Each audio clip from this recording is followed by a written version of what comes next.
이 땅에 그 어떤 것도 하나님께 주시는 성령의 선물을 능가할 건 아무것도 없어요.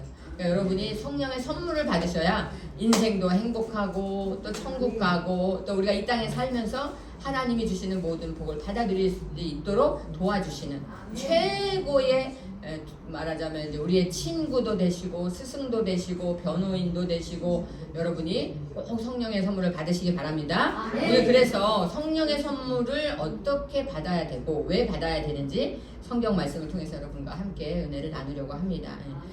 예수님께서 12제자를 부르셨죠. 자, 12제자를 부르신 이유가 뭘까요? 예수님이 이제 십자가에서 죽으시고 부활하신 뒤에 하늘나라로 가시고 그 뒤에 땅에 남겨진 영혼들에게 복음을 전하라고 12제자를 가르치신 거예요. 우리가 이제 도제라는 말이 있죠. 도제는 뭐냐면 스승의 옆에서 스승의 일거수일투족을 다 보면서 스승이 가지고 있는 지식만 배우는 것이 아니라 스승의 삶을 통해서 철학, 행동, 습관 이 모든 것을 다 몸으로 배우는 걸 도제라고 그래요. 그러니까 견습생인데 우리 옛날에 보면은 이렇게 뭐 이렇게 도공이라고 그러죠. 도공, 고려청자 이런 거 만드는 스승이 있으면 그 스승 옆에서 그 제자가 어떻게 하죠? 스승의 세수물도 떠드리고 뭐 밥도 차려드리고 막 이러면서 그 옆에서 다 스승의 삶을 보면서 배우듯이 예수님의 제자들도 예수님을 따라다니면서 예수님한테 다 배웠어요. 그런데 그렇게 예수님의 일거수일투족 예수님하고 같이 잠도 자고 먹고 배도 타고 다니고 예수님이 같이 다니면서 가르쳤는데 그 제자들이 어땠어요? 예수님이 십자가에서 죽으시니까 다 도망갔잖아요. 예수님의 제자 중에 최고라고 하는 베드로, 수제자 베드로도 나 예수님 몰라요. 나 예수님 몰라요. 3번이나 부인했잖아요. 그러니까 인간이 이렇게 연약한 거예요. 인간이 죽음의 두려움 앞에서는 자신의 모든 것들을 다 버리는 그런 악한 모습이 인간에게 있어요. 죄성이. 자, 그러니까 우리가 하나님을 따른다고 예수를 믿고 나 이제 예수 믿겠습니다 하고 교회를 다녀도 우리 안에 아직도 그 연약함과 죄성이 있다는 거예요. 12명의 제자들도 예수님을 모른다고 부인한 것처럼 우리는 믿는다고 잘 믿는다고 내가 생각하지만 사실은 정말 위급한 상황이 오면 그 사람의 믿음이 드러나죠. 그래서 재밌는 말로 이런 말이 있어요. 남자의 믿음은 군대 가봐야 알고 군대 가서 다 우수수 떨어진단 말이에요. 그리고 여자의 믿음은 아기를 낳아야 안다. 여러분 아무리 처녀 때 믿음이 좋아도 딱 결혼해서 아기 낳으면 교회 못 가요. 왜? 여러분 다 아기 키워보면 아시잖아요. 그 아이를 케어하는 게 얼마나 힘들어요. 똥기저귀 갈고 분유 뭐 이거 막 정신이 없고 바빠. 막. 그러니까 막 너무 힘드니까 아유 교회 다음에 갈게. 애 좀 키운 다음에 다 크면 갈게요. 교회 이 똥 싸는 아이를 데리고 기저귀 가방을 짊어지고 교회를 가는 믿음은 대단한 믿음이라는 거예요. 그래서 애기 낳으면 무슨 여자들은 다 믿음이 우수수 떨어지고 그걸 견디고 살아남는 사람이 진짜 믿음인 것처럼 옥토는 환란이 와야 알아볼 수가 있단 말이죠. 자, 그러니까 제자들이 3년 반이나 예수님을 따라다니면서 배웠어요. 그런데 그 제자들도 예수님을 모른다고 부인했다는 거예요. 그러니까 우리가 눈으로 배우고 이렇게 사람을 보면서 배우는 것도 아무것도 아니구나. 물론 안 배우는 것보다 낫지만 위급한 상황에서는 그게 진짜로 믿음으로 나타나지 않는다는 거예요. 자, 어떻게 제자들이 배웠나 보세요. 마태복음 4장 19절 시작. 말씀하시되 나를 따라오라. 내가 너희를 사람을 낚는 어부가 되게 하리라 하시니. 예수님이 직접 말씀하셨어요. 내가 너희들을 가르치겠다. 날 따라와. 이렇게 했단 말이에요. 자, 그래서 마태복음 4장 23절에 시작. 예수께서 온 갈릴리에 두루다니사 그들의 회당에서 가르치시며 천국 복음을 전파하시며 백성 중에 모든 병과 모든 약한 것을 고치시니. 예. 자, 여기 보면은 3가지 예수님의 사역이 나오는데 예수님은 가르치시고 전파하시고 고치셨어요. 프리칭, 티칭, 힐링이라고 하는데 이게 예수님의 3대 사역이라는 거예요. 그런데 예수님의 이 사역을 제자들이 따라다니면서 배웠어요. 자, 그럼 예수님께 배웠으면 어떻게 해야 돼요? 다 해야 되잖아요. 자기가 사람들도 가르치고 복음을 전파하고 병든 사람도 고치고. 그런데 예수님이 십자가에서 죽으시니까 거기서 제자들은 다 도망가고 한 사람도 안 남았어요. 예수님 3년 반 동안 가르친 게 다 물거품이 된 것처럼 보이는 거예요. 그러니까 이게 배운다고 되는 게 아니구나. 믿음은 배움으로 되는 게 아니라 하나님이 선물로 주셔야 돼요. 믿음의 은사, 예수님의 은혜가 와야 된다는 거죠. 자, 그러니까 예수님이 3년 반 동안 예수님께 제자들이 배워도 그들이 두려워하는 존재지 죽음을 이기고 사람들에게 복음을 전하는 사람들이 아니었다는 거예요. 자, 그럼 두 번째로 예수님이 십자가에서 죽으셨어요. 예수님이 십자가에서 죽으시고 부활하신 3일 만에 부활하신 뒤에 제자들에게 나타나셨어요. 그 제자들에게 나타나셔서 40일 동안 보충 수업을 했어요. 제자 예수님이 막 나 이제 십자가에서 죽을 거야 하면 베드로가 뭐라 했죠? 안 됩니다, 예수님. 예수님이 죽으시면 왕이 되셔야 되는데 우리가 신하가 안 되지 않습니까? 우리가 한 잔 해먹어야 되는데 장관이 안 되지 않습니까? 막 이러면서 말렸잖아요. 그러니까 예수님이 뭐라 했어요? 베드로에게 사탄아 불러가라. 너는 나를 넘어지게 하는 자로다. 하나님의 뜻을 이루지 못하게 한다고 막 말씀하셨죠. 그러니까 예수님이 십자가에서 죽으시고 부활하신 뒤에 예수님이 다시 나타나셔서 바로 하늘나라로 승천하신 게 아니라 40일을 제자들을 만나면서 가르치셨어요. 어떻게? 얘들아, 내가 죽기 전에 십자가에 죽기 전에 이런 말 했잖아. 너한테 이런 거 가르쳤잖아. 내가 다시 부활한다고 말했잖아. 하나도 못 알아듣는 거예요, 제자들이. 이게 왜 그런지 아세요? 수준 차이, 차원이 달라서 그래요. 우리 인간은요, 하나님의 수준에 못 가잖아요. 그러니까 하나님이 말씀하시는 걸 이해할 수 없어요. 우리 집 강아지가 내 말을 못 알아듣듯이 강아지는 사람의 뜻을 몰라요. 그렇죠? 우리가 하나님의 뜻을 알 수 없어요. 우리는 피조물이기 때문에, 하나님이 만드신 피조물이고 하나님은 창조주 하나님이기 때문에 창조주 하나님과 이 피조물인 인간은 차원이 너무 달라서 이해를 못하는 거예요. 그러니까 그거는 당연하지만 그래도 예수님이 너무나 친절하신 예수님이 제자들에게 부활하신 뒤에도 나타나셔서 많은 걸 가르쳐 주셨어요. 자, 보겠습니다. 요한복음 21장 19절에 시작. 이날 곧 안식 후 첫날 저녁 때에 제자들이 유대인들을 두려워하여 모인 곳의 문들을 닫았더니 예수께서 오사 가운데 서서 이르시되 너희에게 평강이 있을지어다. 이 말씀을 하시고 손과 옆구리를 보이시니 제자들이 주를 보고 기뻐하더라. 예, 안식 후 첫날, 이게 원래 안식일은 토요일이었어요. 근데 예수님이 부활하신 그 기념을 해서 우리가 주의 날 해서 주일을 지키는 거예요. 첫날 저녁에 제자들이 유대인을 들어와요. 왜? 예수님하고 같이 다니던 제자들을 다 잡아서 너희도 같은 이단의 패거리지? 막 이러면서 죽이려고 하니까 무서워갖고 문을 걸어 잠그고 우리 들키면 안 돼. 우리 이제 예수님하고 같이 다녔다는 거 아무한테도 얘기하면 안 돼. 막 이러면서 이제 모여서 두려워서 이제 떨고 있었어요. 그곳에 문들을 다 닫아놓은 거야. 왜? 유대인들이 들어오지 못하게. 그런데 예수께서 들어오신 거예요. 문을 열고 들어오셨을까요? 아니요. 예수님은 부활하셨기 때문에 영이니까 그냥 쓱 들어오는 거예요.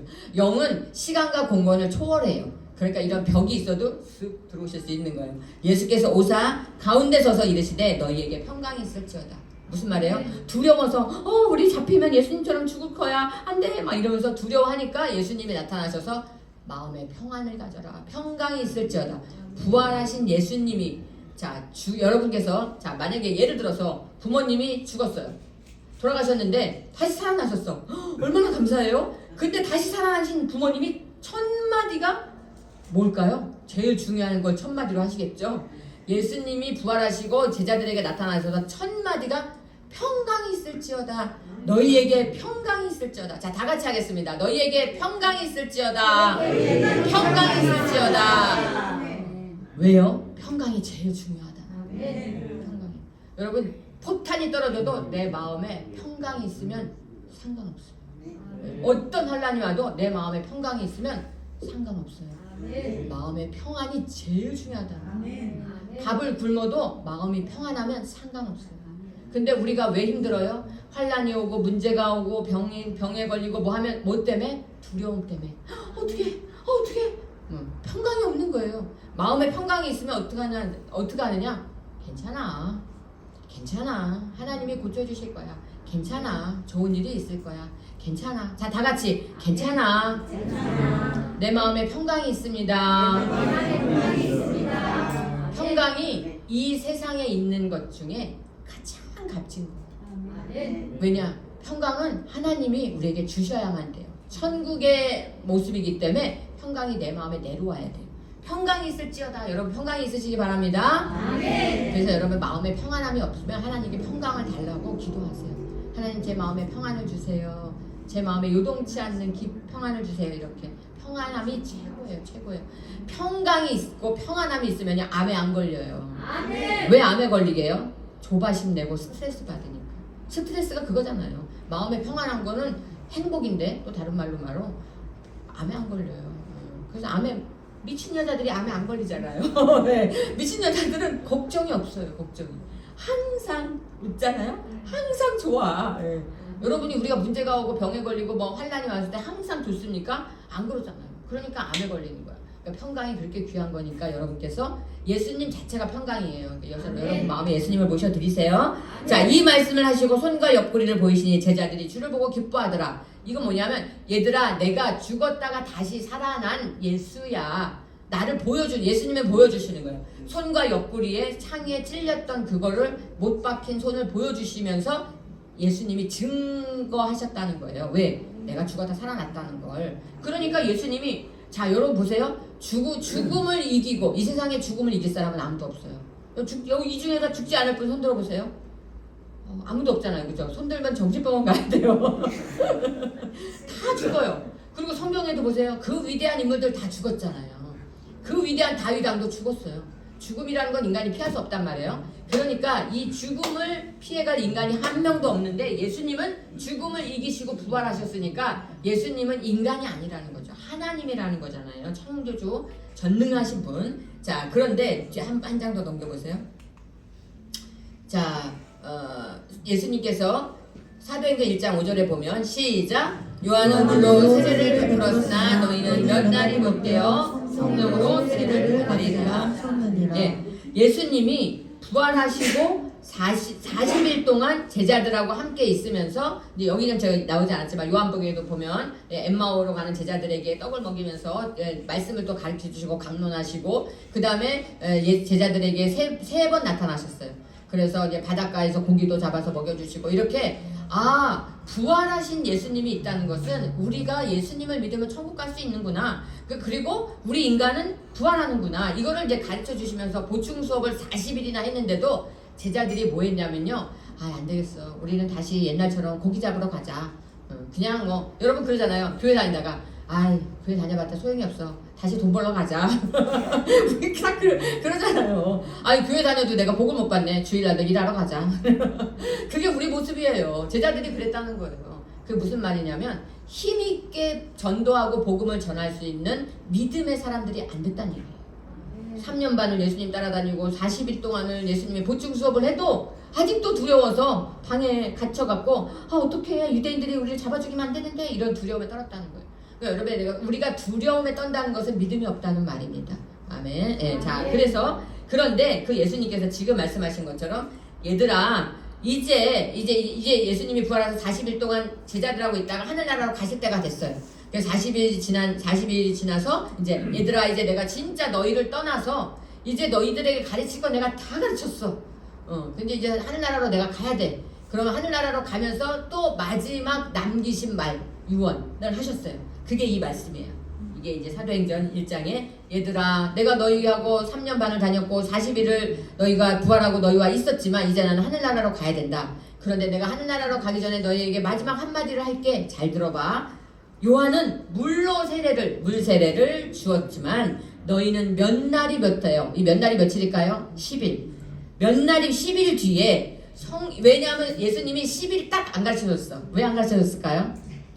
보는 거예요, 믿음을.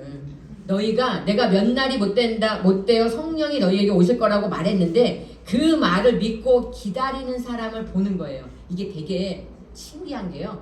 이 예수님이 지금 부활 승천하는 이 자리에 500명의 문도가 있었어요. 500명이 예수님이 하늘나라로 올라가시는 걸 보고 있었다는 거예요.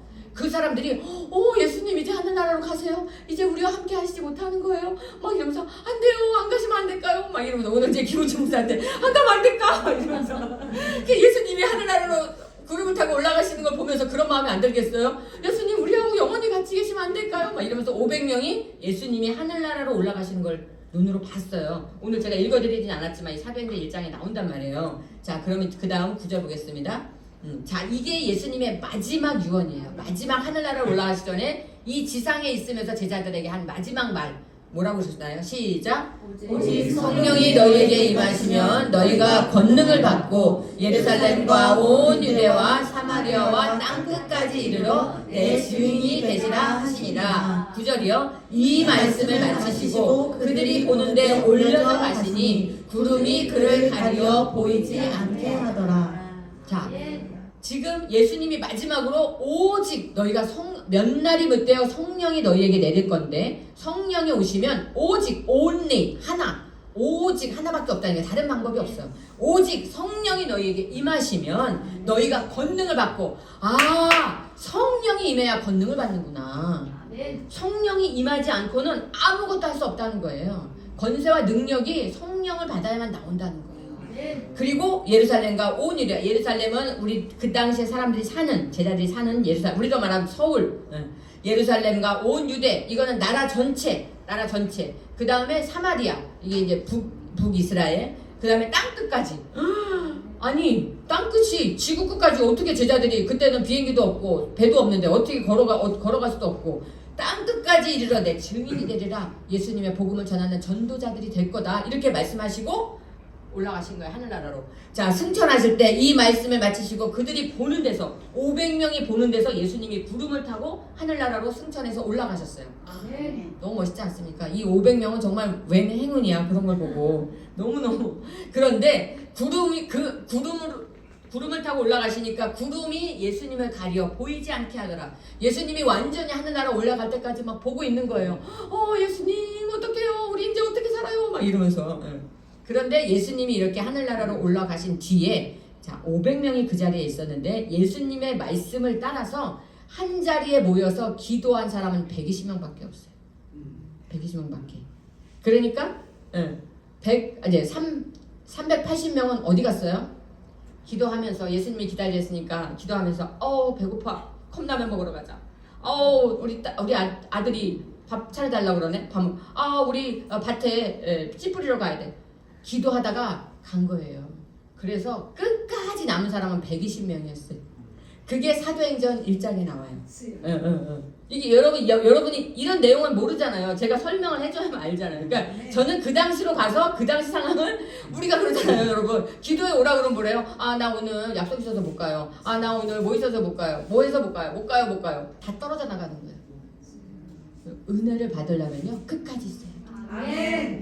천국에 가려면요, 끝까지 교회 다녀야 돼. 교회 다니다가 교회 다녀도 뭐 복도 못 받고 이러면서 가버리면 예수님 성령 받을 수 없고 천국에 갈 수 없어. 끝까지 우리가 기도할 때는 끝까지 천국 문에 갈 때까지. 나는 구원 받았어, 반드시 천국 갈 거야. 모릅니다. 천국문 들어갈 때까지 몰라요. 천국문 들어갈 때까지. 오죽하면 바울도 뭐라 그랬죠? 내가 두렵고 떨림으로 내 구원을 이룬다 그랬어요. 내가 지금 여러분 여기 따놓은 당상, 천국이 따놓은 당상 한 명도 없어요. 한 명도 없어요.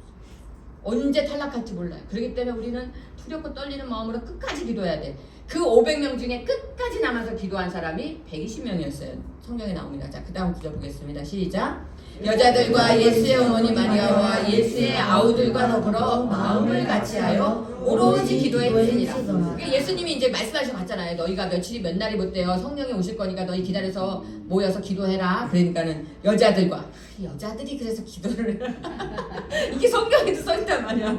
여러분 교회도 여자가 70%잖아요. 남자가 30%고. 그리고 기도회 하자 그러면 모이는 거는 거의 80%가 여자야. 남자들은 기도를 잘 안 해. 회개하세요. 자, 여자들과 예수의 어머니 마리아와 예수의 아우들과 더불어 마음을 같이하여. 기도는 마음으로 하는 거구나. 내 마음이 없이는 기도가 안 되고, 기도는 마음으로 하는 거예요. 물론 이제 그게 말로 나오죠. 말로 나오지만 내 마음이 말로 나오는 거예요. 그러니까 여러분이 하나님 앞에 뭘 드려야 돼요? 하나님께 기도하고 싶어요. 하나님께 말씀드릴 게 있어요. 자, 이 마음이 먼저 가야 된다는 거예요. 사랑도 마음이 먼저 가야 되잖아요, 여러분. 마음을 같이하여 오로지가 뭐냐면 한 가지, 딱 하나, 오직 하나만. 이게 이제 그 개역 성경에는 전혀라고 나와요. 전혀. 다른 걸 아무것도 안 했다 이 소리예요. 이 사람들은 모여서 기도만 한 거예요. 열흘 동안. 손잡고 예수님이 모여서 기도하라고 그랬으니까 모여서 기도해야지. 샬라샬라샬라 이러면서. 자, 오로지 기도에 힘쓰니라. 기도에만 힘을 써야 돼. 자, 이게 성령을 선물로 받는 비결이에요.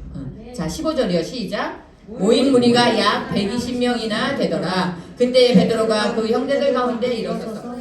자, 아까 제가 말했죠. 아까 몇 명이었어요? 500명의 예수님이, 여러분 보세요. 예수님이 부활하셔서 승천하셔서 하늘나라로 올라가는 걸 보는 게 보통 일입니까? 날마다 있는 일입니까? 인류 역사상 딱 한 번밖에 없었어요. 이 위대한 일을 경험한 500명. 와, 그러면 표적을 받잖아요. 어떻게 인간이, 여러분 인간이 손오공입니까? 어떻게 붕 떠갖고 올라갑니까? 하늘나라로. 이거는 예수님이 전능하신 하나님이기 때문에 가능한 일이에요. 그런데 이 전능하신 하나님이 승천하는 모습을 본, 와, 우리 그러잖아요. 나 예수님 믿으세요? 그럼 하나님 나한테 보여줘. 그럼 내가 믿을게. 이런 사람들은요, 보여줘도 안 믿어요. 왜? 500명이 예수님이 하늘나라 올라가는 걸 봤다니까요. 그러면 500명이 끝까지 남아서 기도해야 되잖아요. 120명만 남았대요. 120명만. 자, 남은 사람이 더 많아요? 떠난 사람이 더 많아요? 떠난 사람이 더 많아요. 그래서 성경에는 뭐라고 돼 있어요? 좁은 문으로 들어가라. 적다는 거예요. 수가. 끝까지 믿음을 지키는 사람이 적다는 얘기예요. 그럼 우리는 좁은 문으로 들어가야 되죠. 끝까지 남는 자가 돼야 되는 거예요. 이게 120명 안에 들어가야 되는 거예요. 여러분 나머지 380명 안에 들어가면 안 되는 겁니다. 아멘. 자, 가슴에 손을 고백하겠습니다. 나는 끝까지 남은 120명이 되겠습니다. 그래야 성령을 선물로 받고 천국에 가는 겁니다. 자, 120명이 남았어요. 자, 그래서 그 다음 물어보세요. 사등이요. 자, 그 120명한테 어떤 일이 일어났나? 자, 이제 여러분 이걸 오순절이라고 해요. 우리가 오순절 교단인데, 자, 예수님을 3년 반 동안 따라다닌 제자들은 두려워서 방에 숨어 있었어요. 그리고 예수님이 나타나서 40일 동안 보충 수업을 해도 역시 두려워서 숨어 있었어요. 그런데 예수님이 올라가시면서 하늘나라 올라가시면서 그러니까 열흘이라고 말씀 안 하셨지만 몇 날이 몇 대요. 며칠 뒤에 너희에게 성령이 오신다고 하니까 모여서 기도했잖아요. 제자들이 120명이. 자, 그 모여서 기도하는 120명에게 이런 일이 일어났어요. 시작. 수요일 날이 이미 이르매 그들이 다 같이 한 곳에 모였더니. 그러니까 여러분, 우리가 모여서 기도하는 게 중요해요. 모여서. 우리 그래서 예배도 모여서 교회에서 드리잖아요. 자, 주의 날입니다. 여러분 집에서 각자 예배 드리세요. 이렇게 안 하잖아요. 왜 교회 나오라 그래요? 교회 나와서 모여서 예배 드려요. 교회까지 나오는 그 마음과 헌신과 충성, 이걸 하나님은 보시는 거예요. 정성, 우리가 말하면 치성이라고 그러죠. 치성, 정성을 쌓는단 말이에요. 정성을 쌓아야 하나님 앞에 올라가지. 하루아침에 아무것도 한 게 없는데, 여러분 생각해보세요. 하나님이 공평하신데 아무것도 안 한 사람하고 많은 일을 한 사람하고 똑같은 상을 주는 게 맞습니까? 그거는 불공평한 거죠. 불공평한 거죠. 여러분, 그래서 자본주의가 하나님의 뜻인 게 열심히 일한 사람과 먹고 노는 사람하고 똑같이 받으면 안 되는 거예요. 그래서 공산주의가 틀린 거예요, 여러분. 열심히 일한 사람은 많이 받고 적게 일한 사람은 적게 일하는 게 공평한 거지, 열심히 일한 사람이나 많이 일한 사람이나 똑같이 받으면 그거는 불공평한 거예요. 그러면 사람들은 점점 어떻게 하죠? 열심히 일 안 해도 똑같이 받네? 나 일 안 해. 다 같이 점점 일을 안 하게 돼. 그러니까 저렇게 가난한 나라가 된 거예요. 근데 자본주의는 열심히 일하는 사람이 열심히 일한 만큼의 자기가 누릴 수 있는 게 있으니까 더 열심히 인간이 하게 되잖아요. 하나님이 그렇게 만들어 놓으신 거예요. 하나님의 법칙이에요. 그거는 심은 대로 거두는 겁니다. 그러니까 열심히 일한 사람에게 하나님이 복을 주고 열심히 기도한 사람에게 성령을 주시는 거죠. 그런데 이제 열심히 일해서 많이 가지게 된 사람들의 문제가 뭐냐면 자기 혼자 그걸 먹고 탐욕을 가지기 때문에 그거는 문제예요. 그건 회개해야 돼요. 하나님은 그래서 성경에 뭐라고 되어 있죠? 가난하고 어렵고 고아와 과부와 나그네에게 나누어 주라 그랬죠. 자기가 열심히 일해서 많은 걸 누리게 된 건 좋아. 그런데 그것을 자기 혼자 독식하는 건 나쁘다는 거예요. 하나님이 주신 복이니까 그걸 어렵고 힘든 사람들에게 나누어 주고 베풀어 주고 구제하라. 그게 하나님의 뜻이니까 그렇게 순종하는 사람에게 또 복을 주시는 겁니다. 아멘. 자, 이렇게 모여서 기도하니까 2절에요. 함께 시작. 호련히 하늘로부터 급하고 강한 바람 같은 소리가 있어 그들이 앉은 온 집에 가득하며. 지금 이게 이제 성령이 오시는 거예요. 자, 여러분 아까 설명해드리지 않았는데 오순절이라는 것은 오순, 자 순이 뭐죠? 10을 순이라 그래요. 그래서 우리가 상, 중순, 하순 이러잖아요. 열을 순이라 그러잖아요. 그러니까 오순, 순, 10이 5번이다 이런 뜻이에요. 그러니까 50일이 지났다는 의미예요. 이 50일은 어떻게 되냐면 예수님이 십자가에서 죽으시고 부활하신 뒤로부터 50일이에요. 그러니까 예수님이 아까 제가 말씀드렸죠. 40일 동안 같이 있었다고 제자들하고. 자, 40일이니까 사순이잖아요. 사순. 그리고 40일이 지난 뒤에 또 열흘이 지났어. 그러니까 오순이 되는 거예요.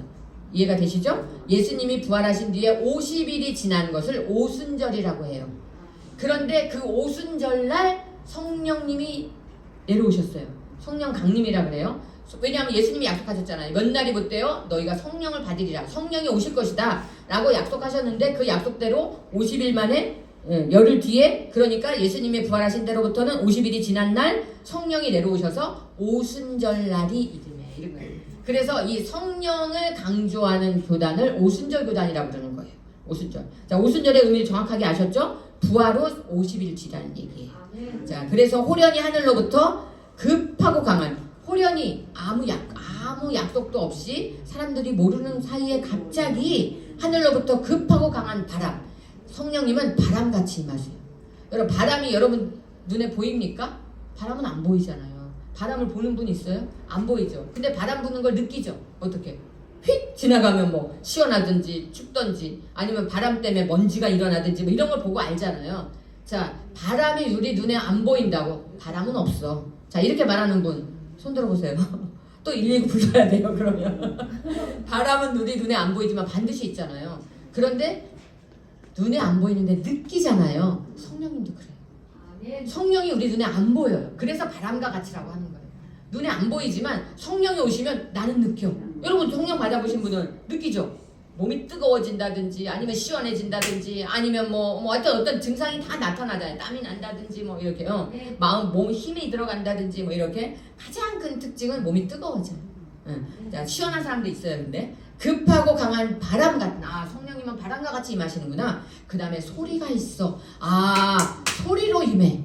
소리로. 이게 이제 이건 듣는 사람이 있고 못 듣는 사람이 있지만 어쨌든 성령은 소리, 바람, 휘 부는 바람 소리 같이 그들 앉은 온 집에 가득함. 이게 마가의 다락방인데 마가의 다락방에 120명의 이제 제자들이 모였단 말이에요. 거기에 온 마가의 다락방 온 집에 가득하며, 우리 이스라엘 성지순례 화면 보면서 조혜련 씨가 가서 한 화면 보면서 여러분 마가의 다락방 보셨죠?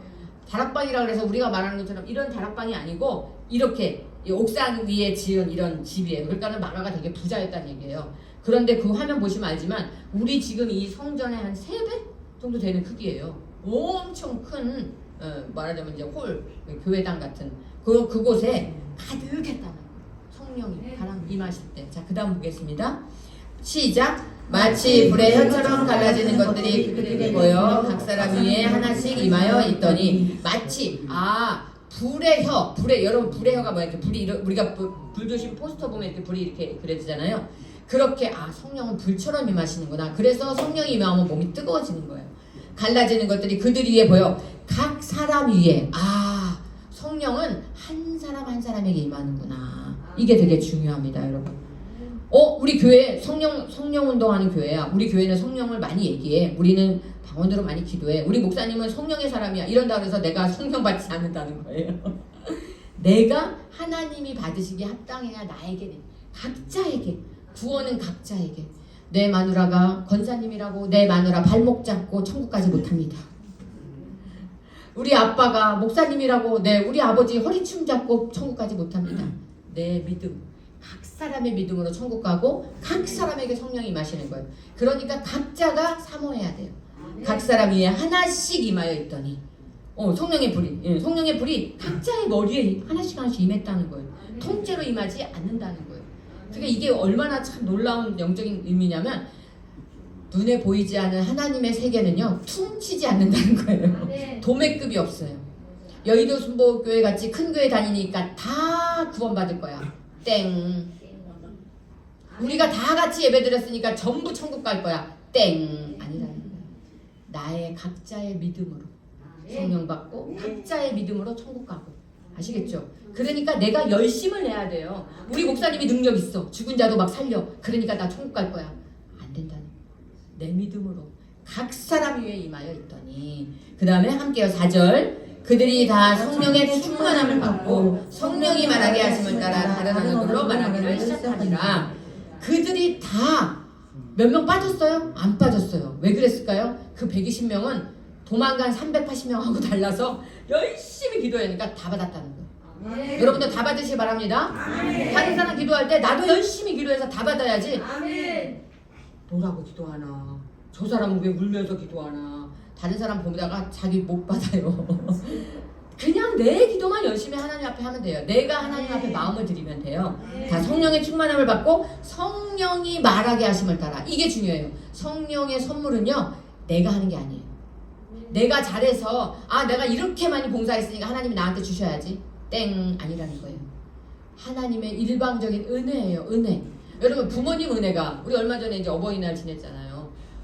부모님 은혜가 그 아들이 잘해서 줍니까? 아니에요. 그냥 아들이니까.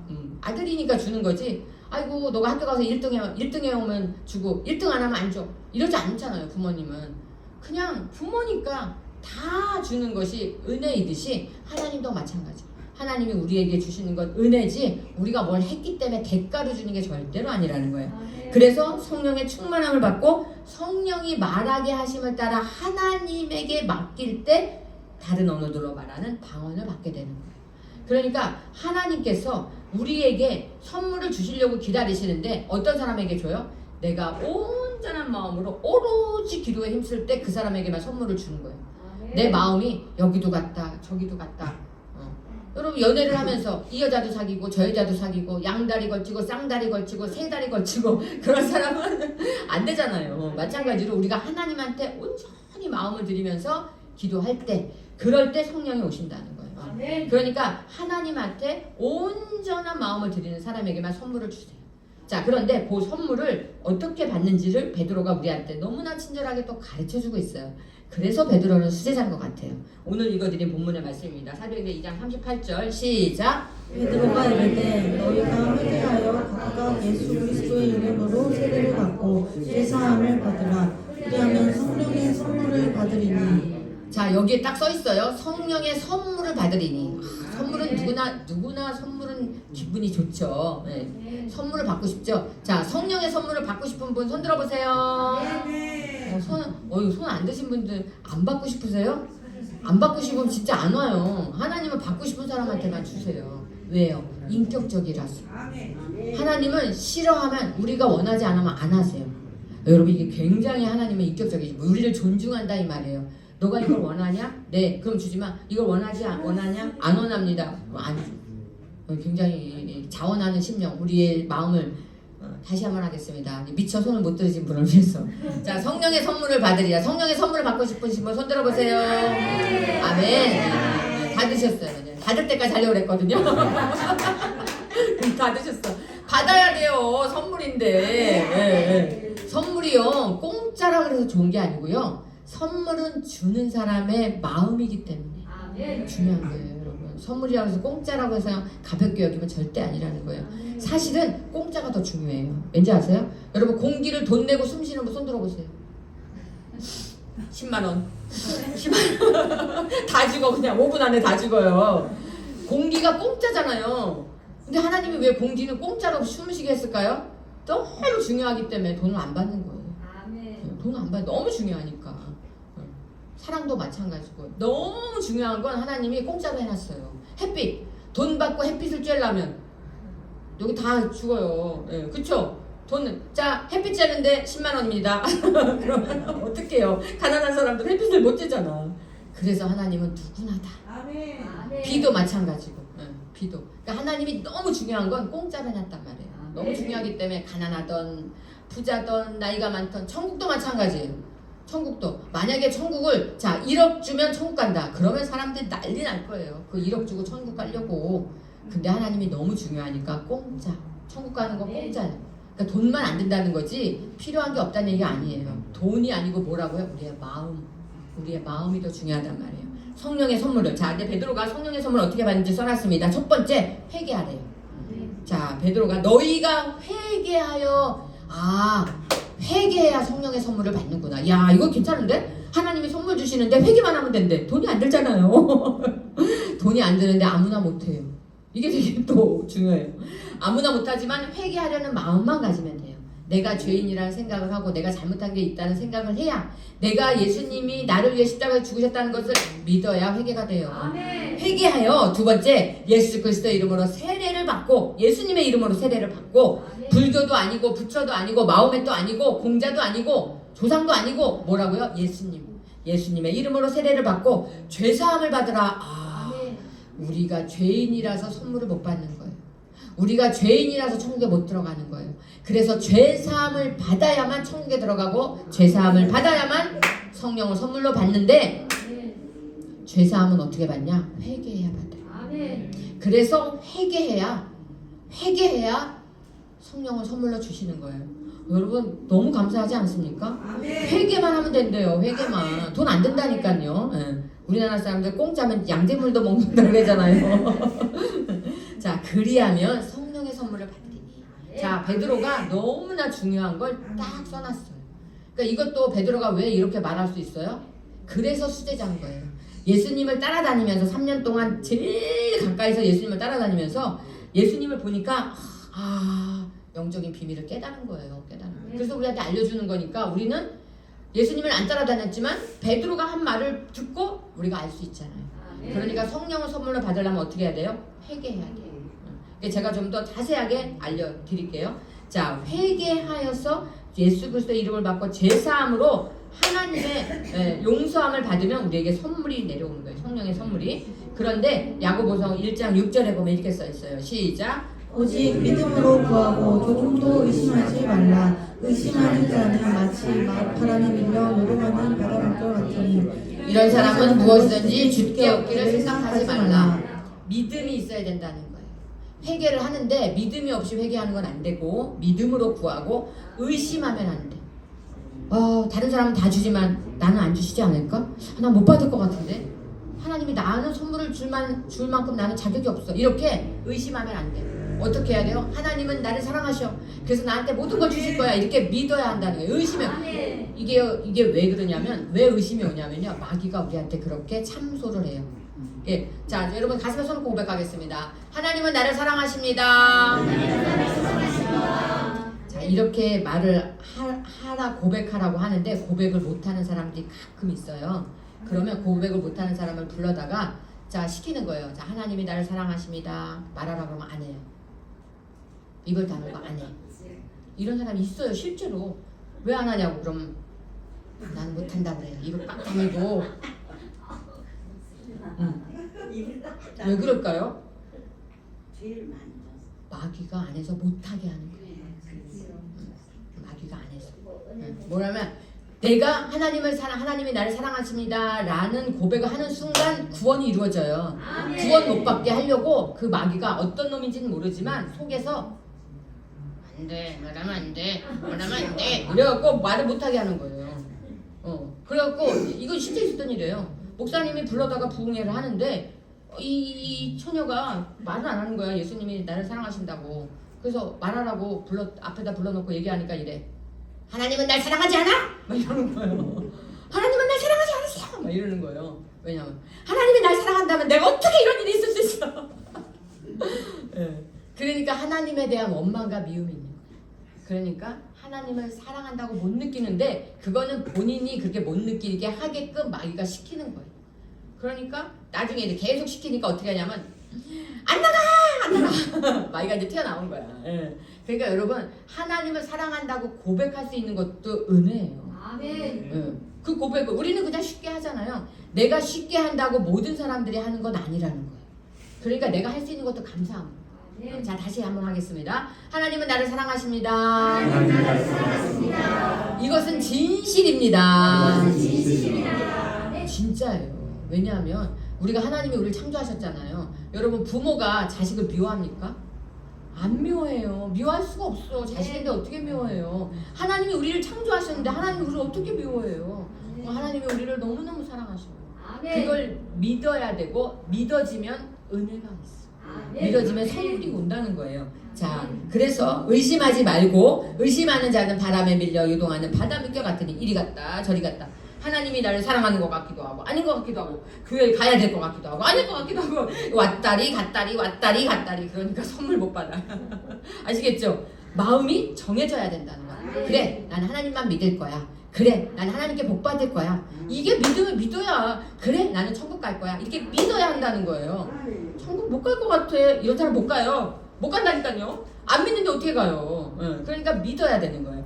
그래서 바다 물결처럼 왔다 갔다 하면 안 되고 이런 사람 무엇이든지 죽기 없기를 생각하지 말라. 그러니까 하나님은 나에게 선물을 주실 거야 라고 딱 믿어야 그 사람한테 내려온다는 거예요. 아멘. 하나도 안 어려워요 여러분. 그쵸? 준다는데 제가 여러분에게 여러분 다음 주에 제가 맛있는 카스테라를 드리겠습니다. 그러면은 네 아멘 이래야지. 목사님이 뭔 돈이 있어서 카스테라를 샀죠? 그러면 못 받는 거라는 거예요. 제가 이제 비유로 말씀드린 거예요. 예수님이 하나님이 준다고 했는데 나는 안 될 것 같아요. 그럼 하나님은 어떻게 주냐고. 못 준다는 거예요. 이게 믿음이 어려운 게 절대 아니에요. 믿음이 그냥 좀 순진하게 순수하게. 그래서 어린아이와 같지 아니하면 천국에 들어갈 수 없다는 게 어린아이들은 좀 순진하고 순수하잖아요. 그러니까 말하는 대로 그냥 믿죠. 근데 조금 이렇게 많이 이렇게 좀 그런 아이들은 뭐라 하죠? 진짜 해주실 거예요? 막 이러고 믿잖아요. 목사님 진짜 주실 거예요? 이거 의심이에요 의심. 그냥 주신다고 하면 네 이렇게 해야지. 아멘 해야지. 하나님이 아까 말씀하셨잖아요. 성령을 선물로 주시니 그러면 아멘. 자 다같이 여러분에게 성령을 선물로 주십니다. 아멘. 이러면 받는다는 거예요. 하나도 어렵지 않다니까요. 자 이렇게 의심하지 않고 하나님 앞에 회개하고 내가 죄인입니다. 아직도 나는 별로 죄를 지은 게 없는데 이렇게 생각하시는 분 있으시면 집에 가서 회개하세요. 아직도 그거는 이래요. 이렇게 저희 친정아버님이 굉장히 늦게 예수님을 믿으셨거든요. 근데 왜 늦게 예수님을 믿으시냐면 우리 친정아버님은 참 착하게 사셨어요. 너무 착하게 법을 어기지 않은 사람 예수 믿기가 조금 어려워요. 왜 어렵냐면 자기가 죄인이라 생각 안 하기 때문에. 근데 죄를 많이 지은 사람일수록 난 잘못한 게 너무 많아. 예수님이 내 죄를 용서해 주셔야만 돼. 이렇게 오히려 죄를 많이 지은 사람이 예수님을 더 붙들기 쉬운데 그렇다고 뭐 착하게 사람이 예수님 못 믿다는 얘기는 아니고 우리가 순수한 마음으로 예수님을 믿되 우리 인간은 다 죄인이에요. 아담이 불순종한 죄를 우리가 다 태어나고 있기 때문에 우리의 DNA 자체에 죄성이 있어요. 그래서 그 죄성을 하나하나 회개하면서 없애가는 과정인데 우리의 신앙생활이 그러니까 내가 죄인이라는 것을 깨닫고 만약에 깨달아지지 않으면 인정만 하셔도 되고 인정하고 깨달으면 깨달을수록 오죽하면 천국에서 가장 큰 자인 바울이 뭐라고 말했죠? 자기는 죄인 중에 괴수라고 했어요. 우리가 볼 때는 바울만큼 믿음 좋은 사람이 없는데 죄인 중에 괴수라고 할 정도로 그만큼 그의 영적인 신앙의 수준이 높았다는 거예요.